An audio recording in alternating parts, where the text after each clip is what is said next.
Lloyd Vickers is joining me right now. He's a licensed public insurance adjuster, lives over in the Texas area, and he's been doing a massive amount of work based on Hurricane Harvey that's over there. Want to get his perspective of what's going on in this country and what you can do about it. Hey, Lloyd, glad you joined us on the Common Sense Show today. Good morning, Jim. How are you? Well, fine. Lloyd, I want to get your perspective on this. You know, you wonder what's going on in this country. We've got wildfires all over the West Coast. We've got Harvey that you were dealing with over in Texas. Louisiana was pounded with torrential rains here about 6 months ago that we still haven't dug our way out of. Now we've got the hurricanes on the East Coast. The country's going through quite a bit, and quite frankly, from my perspective, there's no part of the country that's really saved for a natural disaster, which comes up with the fact of insurance. And tell us, if you will, what is a public insurance adjuster? Well, a public insurance adjuster works specifically for the property owner to make sure that they're compensated for all the monies that may be due them under the policy. We work strictly for the policyholder and not for anyone else. Well, so I guess a lot of people say, well, but, you know, I got my insurance company. I assume they're going to do me right. I guess if you determine that you're not being offered what you think your property is worth, and that's certainly the case we've seen on the Gulf South here recently, then you can get an insurance adjuster, a public insurance adjuster to assist you? That is correct. And here's the real problem. Most people... You know, I was first licensed in 1989 as an agent, so I've seen this for a really long period of time. But most people don't bother to really read what's in their policy. They buy a policy based on what the price is, what the coverage would be, and what the deductible is, and then they stick it in a drawer. And they don't really look at these policies until an event like this happens. And I'm here to tell you that if that was you, then you may be in a disadvantageous situation because you don't know what's in the policy and what's going to be covered in this. And so that's where we really help level the playing field, because according to the policy, it's your responsibility to submit your claim to the carrier. And if you can't do that because, number one, you don't know what's in the policy, then that's where someone like myself would be beneficial to you, because we do this every single day just like the insurance company. We know what's in policies. We know what we can go after under the policies, and we help you get your life put back together pretty quickly that way.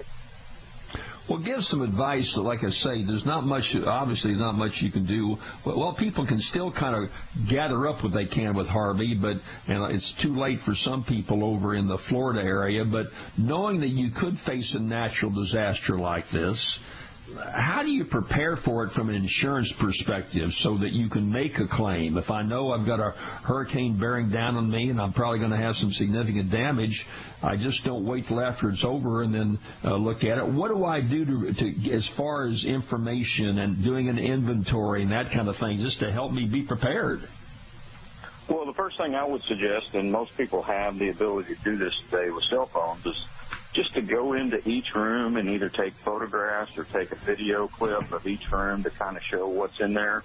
Walk outside your house, take a video or photos of all the elevations, so when the adjusters come out, they can actually see what was there before the storm, and that's very beneficial to the guys that are actually coming out. And so the other thing I would do is get all your important papers, policy information, banking information, all that kind of stuff, and get that in some kind of waterproof container that you can take with you, so that whenever or if you have to have a claim, hopefully you don't, but if you have a claim, you'll have that information readily at hand and can, you know, it'll help the long-term claims process if you have that information at hand. Right. Let me ask you this. You know, the focus of the nation, if you turn on most of the TV stations as we speak and listen to shows like ours, it's all about what's happening over in Florida, and then a hurricane behind that heading to the East Coast. And you've got all the focus there. People have kind of moved on around the rest of the country from Harvey. Give us an update on what's happening over in Texas and the Houston area from Hurricane Harvey. Is it all hunky-dory, or is there going to be a dig-out going on? And I'm being a little facetious here, but having gone through these situations in Louisiana, this is just tell us how are people coping, and how long is it going to take to kind of pull all this back together? Well, I mean, the people are coping well. I mean, that's really not the issue here. You know, people are trying to get back into the properties. I was in Port Aransas, Rockport last week, you know, and to be honest with you, Jim, I mean, pictures don't do that justice until you actually stand in the middle of one of these Category 4 hurricanes and actually observe the damage for yourself. It's kind of hard to describe how much damage that there actually is.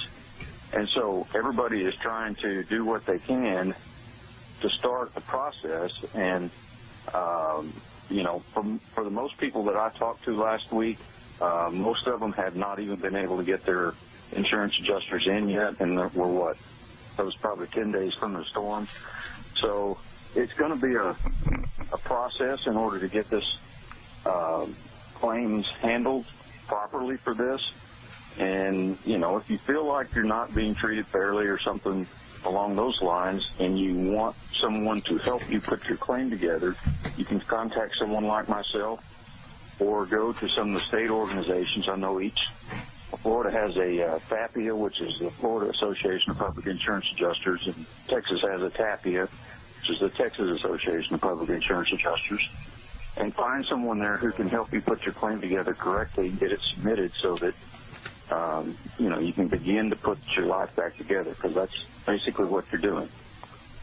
And if you want to learn more or get a hold of Lloyd and see more information about what he's talking about, his website is empirepublicadjusters.com. That's empirepublicadjusters.com. The easiest way to do it is just to go to our website at radiocommonsense.com, and you can pull up full information. Well, it looks like you're going to be staying busy for a long time to come. This ain't going to go away quickly, and you're going to be staying busy in Texas just like public adjusters will in Florida I'm sure, for not just a year, but could be several years to come, right? That's correct. Yeah, you should. Yeah, last time we were in Florida, we were there for 4 years. So, you know, it takes a while to get all this stuff worked through and done correctly. Very much so. Well, Lloyd, thanks for giving us that information. I want a lot of our listeners to hear that, particularly because we're getting into different seasons. We get into the fall, and it's tornadoes in the Panhandle, and of course the flooding that continues to take place throughout the Midwest, northern part of the Midwest, as the rains come down the Mississippi River, and invariably everyone is going to be touched in some way with this. I was off the air talking with Leo Honeycutt here about you know, Minnesota is safe. He's heavy snows can come in and cause havoc there. So, Lloyd, thanks for spending some time with us. Have a great weekend. Hopefully we can talk to you again in the near future. Thank you, Jim. Appreciate it. Take care.